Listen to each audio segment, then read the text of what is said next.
یہ خیال پھیلا ہوا ہے کہ یہ تورات اور انجیل کے پڑھنے کا کوئی فائدہ نہیں، کوئی ضرورت نہیں، کوئی ضرورت نہیں کی حد تک تو شاید بات صحیح ہو، لیکن کوئی فائدہ نہیں، یہ بالکل غلط ہے۔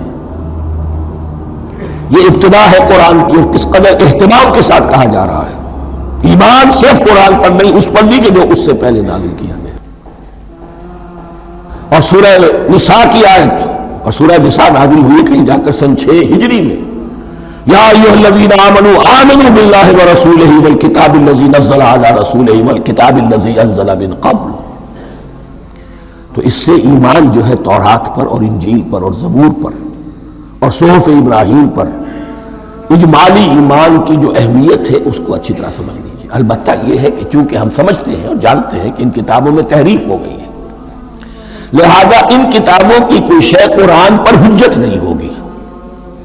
جو چیز قرآن سے ٹکرائے گی ہم اس کو رد کر دیں گے، ان کتابوں کی کسی شے کو دلیل کے طور پر نہیں لائیں گے۔ لیکن جہاں قرآن مجید کی کسی بات کی نفی نہ ہو رہی ہو تو بہت سے حقائق ہمیں ان کتابوں ہی سے ملتے ہیں۔ انبیاء کے مابین جو زمانی ترتیب ہے، کرونالوجیکل آرڈر جو ہے، وہ تو ہمیں تورات سے ملتا ہے، قرآن میں تو نہیں۔